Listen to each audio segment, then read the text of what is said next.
Harus bijaksana. 5 syarat berdiri negara. 1, harus ada rakyat. 2 juta rakyat Papua otomatis akan menjadi warga negara Papua yang sebentar akan lahir. 2, harus ada wilayah 11 derajat lintang utara dan 27 derajat lintang selatan. Dari Sorong, Merauke, Jayapura. Ini wilayah yang diperjuangkan oleh ULMWP. Tepuk tangan dulu. 3, harus ada kekayaan alam. Adakah tidak? Ada emas kan tidak? Ada kayu kan tidak? Ada ikan kan tidak? Ada gas kan tidak? Ada uranium? Ada nikel? Dan lain-lain. Ini syarat ketiga. Syarat yang keempat, harus ada pemerintah. Harus ada pemerintahan seperti Indonesia punya. Ini ada DPR, legislatif, ada yudikatif, dan ada eksekutif. Sudah siap. Trias Politikal sebagai lembaga penyelenggara negara ini harus ada di Papua. Siap. Adakah tidak? Kami dengan rakyat sendiri yang jawab. Sudah ada. Sempurna, tidak sempurna, lengkap, tidak lengkap. Indonesia juga begitu. Yes. Sudah 70 tahun merdeka tapi masih kacau sampai hari ini. Kacau sampai hari ini. Kita pun juga sama. Sempurna kan tidak sempurna, kita maju dengan akan. Kita sudah punya trias politik dan lembaga penyelenggara negara, eksekutif, legislatif, dan yudikatif. Siap. Syarat yang keempat. Kelima. Syarat yang kelima. Coba rakyat yang jawab, jangan saya. Bapak tahu apa? Kami dengan rakyat yang jawab, orang lebih pintar dari kita lagi. Pengakuan internasional sebagaimana Indonesia dapatkan dari Belanda pada tahun 49. 4 tahun setelah Soekarno dengan Muhammad Hatta proklamirkan. Pengakuan internasional. Bapak Ibu baca ini, saya mau kasih tahu kan baik-baik. Nah, kamu dengar baik-baik ya Pak ini. Kenapa harus ada pengakuan internasional? Kenapa harus ada? Indonesia tahu bahwa Timur itu diintervensi oleh Portugal, Amerika, dan Inggris, Australia. Tapi dia tidak bisa menyerang orang dua. Secara politik, Amerika, Portugal, Inggris, Australia sudah memberikan pengakuan kepada Timur. Secara politik sudah. Kemudian mereka menempuh prosedur mekanisme internasional untuk mendapatkan pengakuan. Kofi Annan tiba di Timur tahun 97. 8 bulan kemudian, 98 referendum diputuskan oleh PBB dan terjadi referendum tahun 2009. 99 di Timur Leste.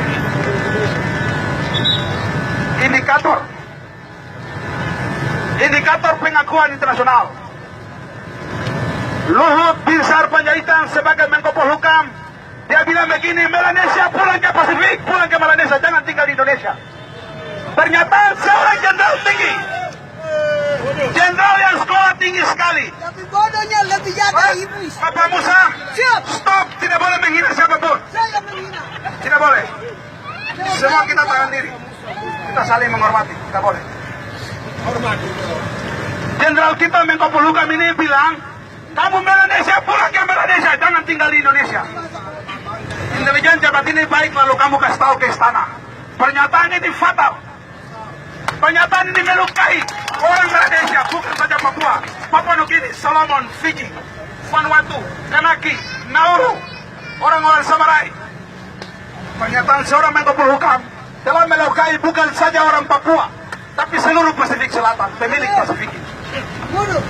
Negara harus mendesak dia untuk mengeluarkan semua pernyataan, tarik kembali pernyataannya, supaya mencabut meluka hati orang Papua Terlanjur atau orang kaki apa dicari? Terlanjur jika kaki. tidak, skenario strategis akan menuju UN. Kita cukup sesalkan pernyataan seorang Menko Polhukam bilang Melanesia pulang ke Pasifik, jangan tinggal di Indonesia. Papua ini tanah Melayu ke tanah Melanesia. Tidak tahu malu ya. Kita tidak demo di Jawa, tidak bisa merdeka dengan kampungnya wilayah di Jawa atau di Nusantara. Lalu dia bilang Melanesia, kamu pulang ke Pasifik, jangan tinggal di Indonesia. Dia akan sadar bahwa suatu saat Indonesia yang keluar dari Melanesia. Indikator pengakuan syarat kelima, harus ada pengakuan internasional. indikator. Bapak Ibu, meskipun Luhut Binsar Panjaitan Menko Polhukam RI mengatakan bahwa ULWP setara dengan NKRI tidak. Dia bilang tidak setara. Tapi MSG mengakui kita. Sekalipun Jakarta tidak akui kita, tapi Pasifik akui kita. Ini kan indikator pengakuan. Hari ini mereka belum mendesak DPR-nya untuk merumuskan satu dua keputusan hukum untuk mengakui kemerdekaan Papua, belum, karena sedang ada level diplomasinya. Tapi secara politik, secara de facto, Papua telah mendapatkan pengakuan kemerdekaan. Dengan tangkap, dengan jangan sampai keluar. Supaya kau bijaksana untuk tentukan kau panak istri dan ipar-ipar bapak mantu dan lain-lain. Jangan kau pikir kau berdiri sendiri, lalu kau lari ke tinggal anak istri, bapak mantu dan lain-lain. Indikator pengakuan. Ada dua bentuk pengakuan, pengakuan politik atau pengakuan de facto. Lalu kemudian mekanisme yang ditempuh untuk mendapatkan pengakuan yuridis melalui komisi-komisi internasional. Level diplomasi politik Papua Merdeka sudah menembus tripartit negosiasi. Level diplomasi Papua Merdeka sudah berpindah tangan dari LSM orang perorangan, sudah pindah menjadi diplomasi antara negara dengan negara. Kita sudah sampai di level itu. Karena itu kita tidak sendirian lagi. Papua tidak sendirian lagi. Papua sedang dipantau 1 kali 24 jam oleh internasional. Bisa orang-orang yang biasa-biasa dong bilang, masa kan bisa bikin negara di zaman modern, ini zaman-zaman sinis tombol saja, kan bisa bikin negara. Bisa. 4 aktor penentu kemerdekaan Papua. 4 aktor penentu kemerdekaan Papua. 1. Inisiatif rakyat Papua sebagai pihak yang dijajah harus bekerja berjuang. Kamu sudah berjuang kan tidak? Sempurna kan tidak? Kita sudah berjuang. Sejak 61 sampai hari ini, kita sudah berjuang. Sempurna tidak sempurna, pokoknya kita sudah berjuang. Indonesia juga begitu, pakai babu runcing kita berjuang juga.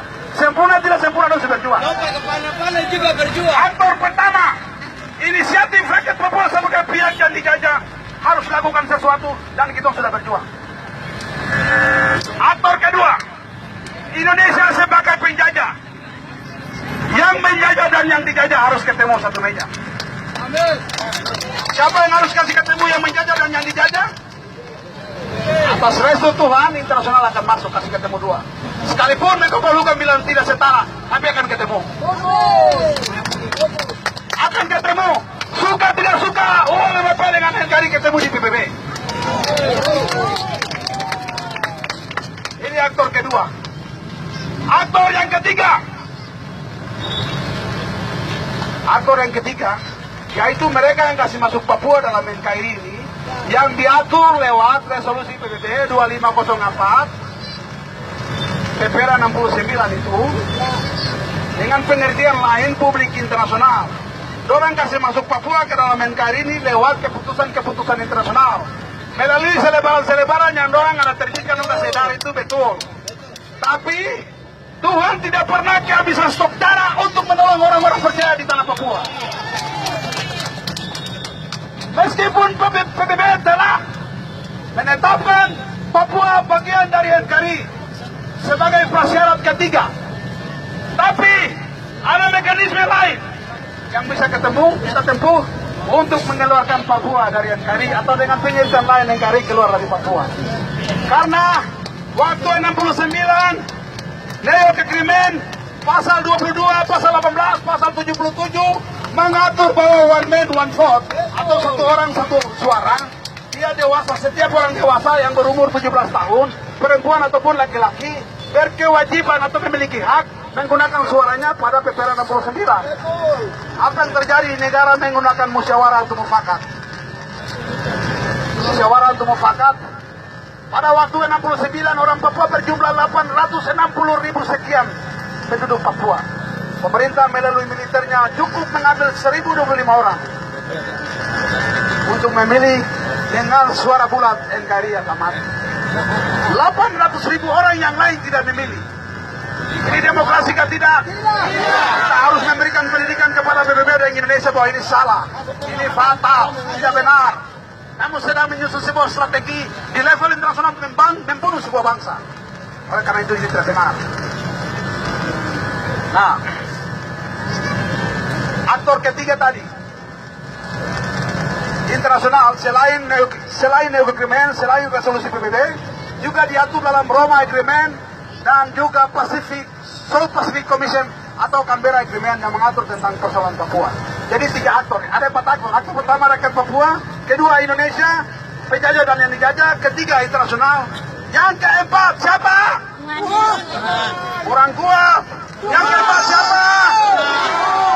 Kita simbol dia sebagai apa? Bintang fajar yang gilang gemilang. Tepuk tangan untuk Tuhan Yesus. Sang bintang fajar sebagai aktor keempat. Sang pemegang waktu. Sang pemegang waktu, sang bintang fajar. Kalau dia bilang 2020, putus. Biar lagi ambil Bill Clinton dengan Barack Obama datang kasih bergabung jurus dengan Jokowi, tidak bisa menghalangi sang bintang fajar pakai putusan. Kalau sudah waktunya tiba, saya mau tanya ibu-ibu yang hamil-hamil atau kita. Mama dia orang hamil kita 9 bulan 10 hari itu mau melahirkan. Siapa yang mau bilang, Mama kau tidak bisa melahirkan tahun depan dulu? Ada kan? Atau dokter juga bisa larang Mama yang mau hamil, mau melahirkan, dia bilang, kau tidak boleh melahirkan 10 tahun lagi baru kau melahirkan. Tidak begitu. Waktunya melahirkan harus melahirkan. Aktor keempat, sang bintang fajar, pemegang kunci waktu. Indikator pengakuan internasional secara politik kita sudah dapatkan pengakuan. Berikan tepuk tangan. Jadi pendidikan politik ini untuk kita semua, bukan saja kamu yang mau merdeka, tapi mereka-mereka yang belum paham tentang hak dasar rakyat Papua dan juga mengerti supaya orang akan nasihat hidup anak istri, karena orang ada investasi di sini, orang ada punya usaha di sini, supaya orang pikir-pikir. Kalau pulang ke Nusantara, sudah tidak mungkin ada tanah lagi yang bebas luas untuk orang. Tidak mungkin orang angkat toko mobil, trek, orang punya dealer-dealer, tidak mungkin orang angkat toko rumah, tidak mungkin. Paling 6 bulan dengan baju di badan. Karena itu kita ratifikasi undang-undang kita, nah kemudian mereka jadi warga negara, supaya orang juga tinggal dengan kita. Indonesia hari ini ada orang Belanda, ada orang Amerika, orang Inggris, orang Cina yang jadi warga negara Indonesia. Orang Afrika juga. Papua juga nanti begitu. Bukan saja orang Papua yang jadi warga negara Papua, tapi orang lain yang bukan Papua, termasuk orang Amerika, Afrika, Inggris, dan juga akan jadi warga negara di sini. Dan kita akan sama-sama hidup berdampingan untuk menanti kedatangan Tuhan Yesus Kristus sang bintang fajar yang kedua kali, untuk menjemput sale-salenya. Di sana kita akan bergirang, bersuka cita memuji Dia dari kekal sampai kekal untuk selama-lamanya. Luar biasa. Saya ingin pesan kepada para intelijen, kasih tahu Jokowi sebagai seorang ultranasionalis, kasih tahu dia pendekatan kesejahteraan melalui infrastruktur ekonomi, pendekatan kesejahteraan itu benar semua. Beliau 27 Desember 2014 tiba di Jayapura ikut Natal bersama dengan rakyat Papua, dan Musbida dia bilang begini, ada 3 hal yang Jokowi kasih tahu. Tanggal 27 Desember 2014, pernyataan Jokowi ini pernyataan hukum. Dia bilang begini, saya akan kunjungi Papua setiap tahun itu 3 kali. Benarkah tidak? Ayo wartawan yang liput, itu betulkah tidak? Betul. Wartawan tidak mau kasih suara, karena ada wartawan yang plat merah, ada wartawan plat kuning, ada wartawan plat hitam. Pernyataan Jokowi yang kedua, dia bilang begini, Papua ini tidak hanya membutuhkan pembangunan jalan tol, Papua tidak hanya membutuhkan pembangunan gedung-gedung tingkat, jalan trans, rel kereta, jembatan, pelabuhan, dermaga, dan lain-lain. Tapi Papua harus didengar. Papua harus pakai pendekatan budaya. Ternyata orang Papua minta supaya Jakarta kompromi, kasih lolos orang-orang Papua. Kita perlu sebuah pendekatan kebijakan yang diskriminasi tapi positif. Untuk masa depan merah putih di Papua, tapi orang mau supaya merah putih diturunkan. Bukan orang Papua yang kasih turun merah putih, orang Indonesia dengan aparatnya sendiri yang kasih turun merah putih di Papua. Karena orang gagal mengindonesiakan kita. Jadi jangan sampai salahkan orang Papua karena kasih naik bendera lain. Tidak, ini kegagalan negara sendiri. Ya. Kamu sendiri kasih kamu merah putih. Pernyataan Jokowi yang ketiga, Presiden Republik Indonesia yang orang Papua pilih dia ini, ibu pernyataan yang ketiga dia bilang begini, Papua harus ada dialog. Itu pernyataan orang nomor satu di Republik ini, dia bilang Papua harus ada dialog. Sebelumnya beliau ke istana, beliau kunjungi beberapa daerah di Jawa, di Nusantara, beliau ke luar negeri, kembali wartawan tanya dia bilang kita udah dialog kok, mau dialog apa lagi? Bicara lain, latihan lain, main lain. Pemahaman dialog menurut orang Papua ada 4 hal. Intelijen kasih tahu Jakarta, pemahaman dialog menurut orang Papua ada 4 hal. Siapa yang mewakili Jakarta seperti yang Jakarta utus bertemu dengan GAM. Atau yang kedua, topik dialog, kita mau dialog apa? Dialog khusus dalam Bingkai NKRI atau dialog penerusan sejarah politik Papua dengan berakhir Papua Merdeka. Dua topik yang sama-sama berbeda. Suka tidak suka, mau tidak mau harus dialog. Amin. Syarat yang ketiga, siapa yang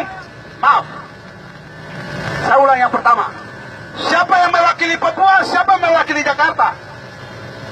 Kalau perundingan Helsinki antara GAM dengan RI, Bambang Darmono, Yusuf Kala, beberapa jenderal di sekitar istana, mereka mendampingi Bambang Darmono dan Yusuf Kala maju berunding dengan GAM. Profesor Damin Kispuri dari Australia mendampingi mereka sebagai penasihat strategis untuk menyelesaikan konflik perpanjangan di Aceh.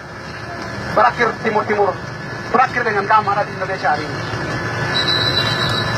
Ini syarat yang pertama, siapa yang mewakili Jakarta. Beberapa tahun lalu, Papua bilang kita harus dialog, intelijen bilang ke istana, mereka masih banyak komponen, masih banyak fraksi. Kita mau dialog dengan siapa? Sekarang, Papua sudah punya ULMWP. Tepuk tangan dulu. Sudah jelas, yang mewakili Papua sebagai representatif atau konsultatif status ULMWP, United Liberation Movement for West Papua, Persatuan Pergerakan Pembebasan bagi Pembubaran. Ada Rex Rumakik, ada Tuan Dr. Jacob Rupiah, ada Jenny Wenda.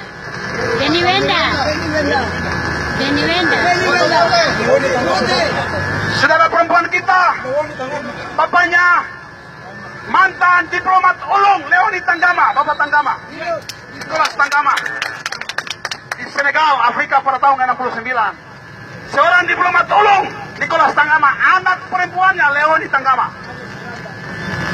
Representasi dari perempuan Papua yang sedang menderita di atas tanah ini. Kemudian yang berikut, yang keempat, Otto Morte sebagai sekjen. Yang kelima, juru bicara mantan narapidana politik Benny Wenda yang berdiam di Oxford.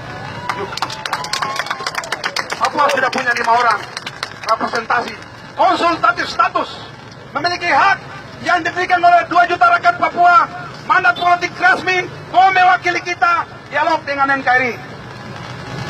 Kita tunggu, Jakarta kapan mau kirim orang? Karena sudah 16 tahun, sejak tahun 2000, Papua ingin dialog. Tapi sampai hari ini 16 tahun. Waktu sudah 16 tahun, aspirasi dialog juga sudah 16 tahun.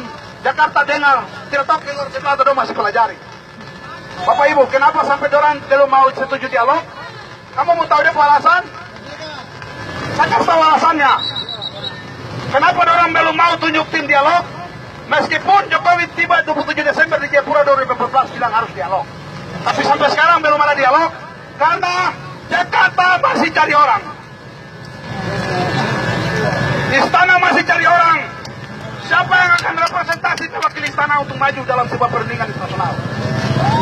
Papua sudah punya, tapi Jakarta belum punya. Kenapa? Orang masih cari orang, padahal di sekitar istana ahli banyak. Orang pintar banyak dan terjadi. Banyak, mau ahli apa saja ada. Ahli membunuh, ahli perkosa, ahli rampakuan dari bank, ahli rampakuan dari birokrasi, semua lengkap. Mereka ada di instansi-instansi penegak hukum. Tapi hari ini mereka belum putuskan siapa yang mewakili Jakarta. Dan belum putuskan. Tapi kita tetap tunggu karena kita mau penyelesaian Papua harus ada reformasi politik. Sebuah kebijakan yang diskriminasi tapi positif untuk masa depan semua umat di tanah Papua. Itu tadi yang ketiga ya. Siapa? Itu yang pertama. Siapa mewakili Papua, siapa mewakili Jakarta. Yang kedua topik. Jakarta pasti mau dialog otsus dalam konteks NKRI.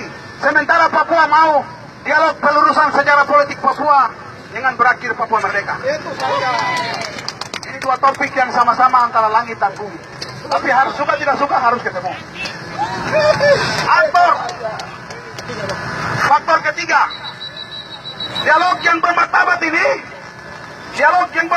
ini harus berlangsung di wilayah netral. Tidak bisa terjadi di Jayapura, tidak bisa terjadi di Istana Presiden, tidak bisa terjadi di Bandung, Surabaya, Jakarta, tidak bisa terjadi di Manokwari. Tapi harus berlangsung di wilayah netral. Tepuk tangan dulu. Apakah di Vanuatu, apakah di Solomon, apakah di Papua Nugini, apakah di Australia, apakah di Inggris, di Amerika, atau Belanda, terserah. Yang jelas ini prasyarat internasional. Oke. Syarat yang berikut.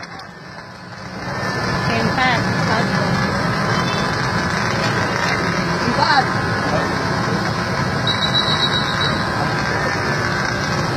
Aktor yang berikut yang keempat.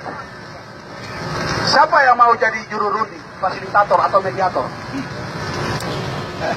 Siapa yang mau jadi juru runding atau fasilitator atau mediator seperti Helsinki, mantan Presiden Helsinki, Finlandia.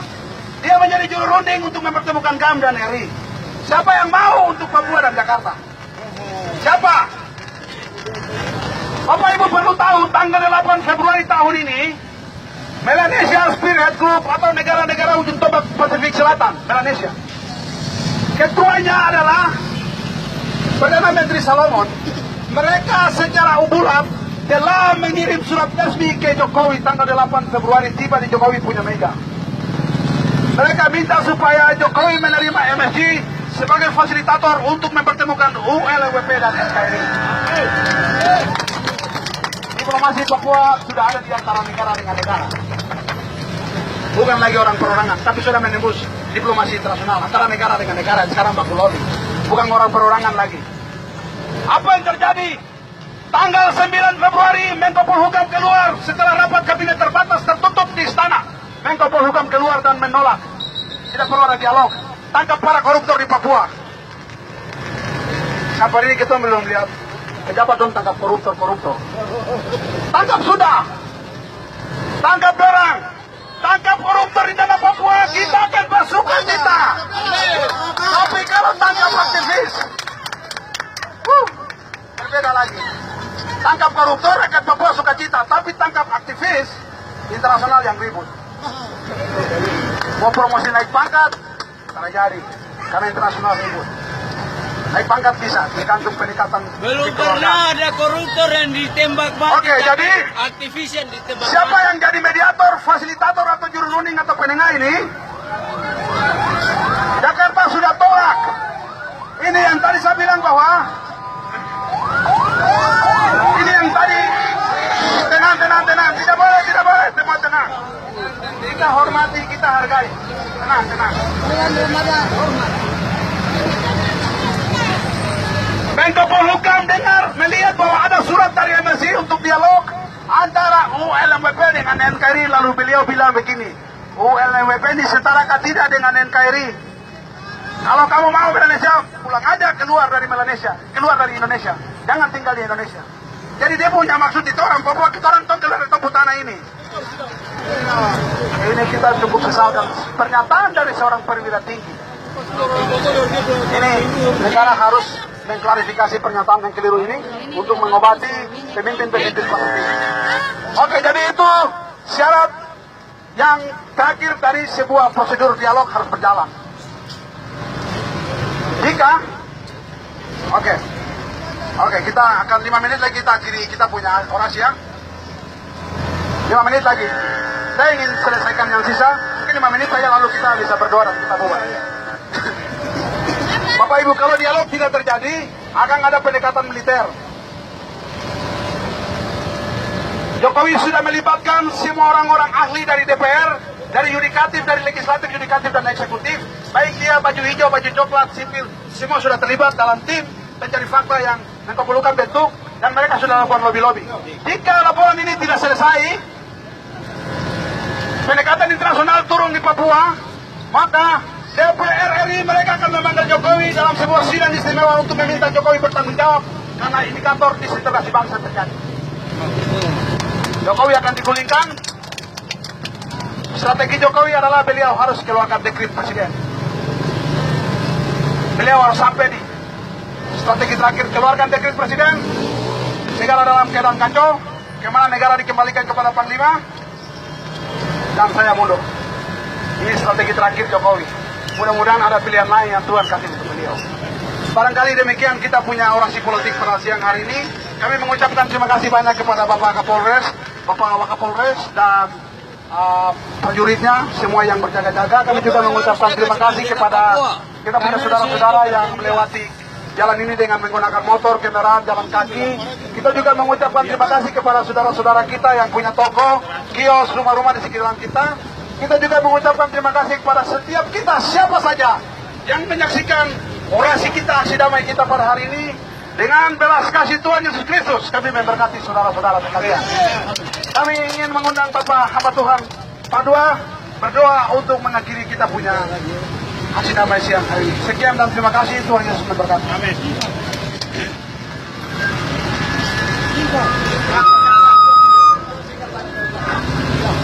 Shalom. Shalom. Tadi kita sudah dengar firman Tuhan bahwa kita berjuang dengan kebenaran. Kebenaran itu adalah hal-hal yang baik. Kasih, sukacita, damai sejahtera. Kebenaran itu tidak dibatasi oleh hukum. Oleh sebab itu, sebagai hamba Tuhan, saya mengucap syukur kepada Tuhan, terutama kepada bapak-bapak polisi yang hari ini kena panas bersama kami orang Papua. Kami orang Papua adalah bangsa yang cinta damai. Amin. Kami berjuang dengan damai. Tuhan Yesus ajar kami bahwa pukul pipi kanan, kami kasih pipi kiri. Kami berjuang dengan damai. Kami berdoa supaya semua perjuangan ini pada akhirnya hanya untuk kemuliaan bagi Yesus Kristus. Amin. Kita semua tunduk kepala, kita berdoa. Bapa yang kudus, Bapa di dalam nama Yesus Tuhan dan Juru Selamat kami. Hari ini kami orang Papua menyampaikan isi hati kami ke hadapan pemerintah.